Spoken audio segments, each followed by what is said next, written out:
revient à la personne qui écoute, et à tout ça, ça parle. Il faut quand même un désir de Dieu profond. Oui, c'est la base. Une sorte de feu intérieur, oui, qui dépasse même le moi qui veut. C'est quelque chose qui est plus grand que le moi. Et somme toute, il faut revenir à ça. Oui. Il faut, la base, il faut avoir le désir, même si ça peut arriver un éveil spontané de quelqu'un qui cherche rien. Et ça, et je sais pas, il voit une bouteille qui est vide, et puis son esprit est complètement absorbé par le vide, et l'éveil, il est éveillé. Et toute sa vie est complètement transformée. Mais c'est très rare. C'est très rare. Regarde, même Sri Ramana Maharishi a eu une action de faire comme s'il était mort. Donc ne nous leurrons pas, c'est très rare. C'est pour ça que même l'invitation de commencer sa journée par la présence peut suffire à l'éveil, puisque il n'est que présence. Mais c'est très rare que le silence suffise à l'éveil. Après vient la parole, Hariom Tatsat, tout est cela. Mais c'est très rare que cela suffise à être éveillé. Alors vient Satsang, mais là encore c'est très rare que cela suffise.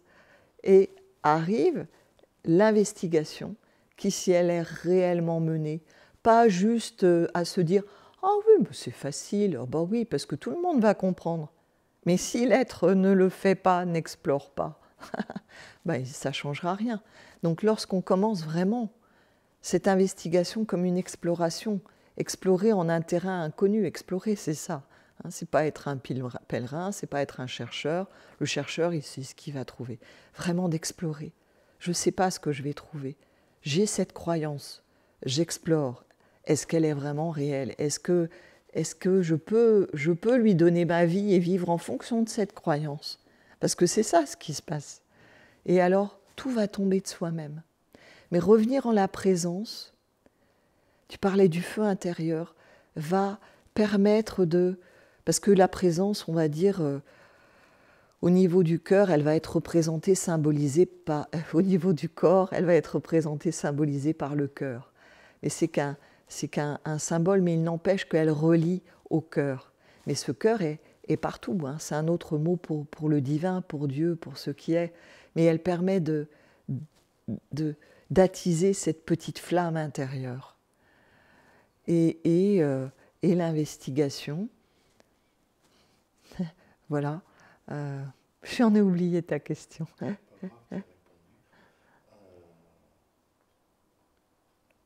Peut-être revenir sur la relation avec un instructeur, sur cette aspiration à l'éveil.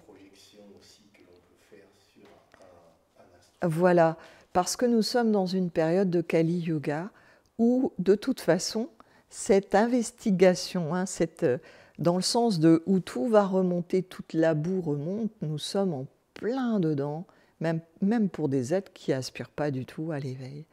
Mais les êtres qui aspirent à l'éveil, la nouvelle tendance, parce que Sri Ramana a ouvert la porte à la démocratisation, en fait, l'éveil est pour tout le monde, puisque tout cela est, tout est cela.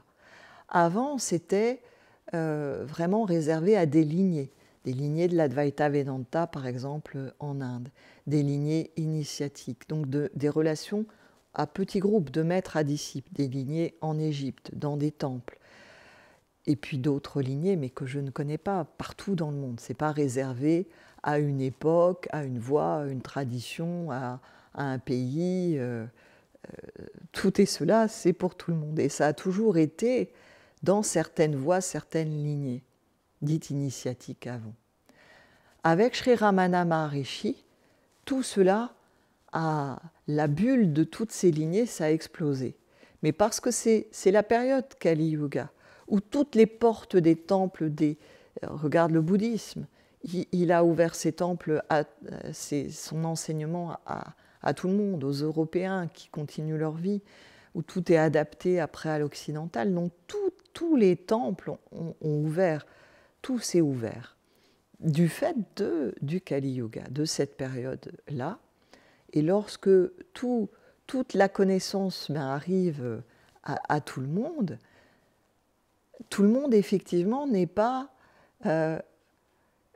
n'a pas l'ouverture, je dirais, de cœur et de simplicité au départ qui était cultivée dans les voies initiatiques, dans les temples, dans les lignées, parce qu'il y avait eu, on va dire, tout un temps de préparation sans que ce soit une préparation, parce que ouais, mais qui sont vus dans une autre vision, c'est-à-dire où en fait, si tu restais dans une voie de purification, tu n'accédais pas à l'enseignement de la non-dualité. Hein, c'est vraiment les êtres qui, par ce qui les nourrissait au sein des temples, du groupe, de la lignée, vivaient une crise spirituelle au sein de ce groupe qui faisait que la connaissance leur était partagée. Et j'entends par connaissance, par exemple, l'enseignement de Adi Shankaracharya, où ce joyau ultime, Hari Om Tat Sat, tout est cela, Tatvamasi, tu l'es toi aussi, Or Sat Gapshat, tout le reste n'est rien. Mais pour que ces paroles, cette connaissance bouscule l'être, il faut déjà qu'il ait lâché, qu'il se soit ouvert à l'idée de « oui, c'est possible, je le suis, même si je ne le réalise pas ».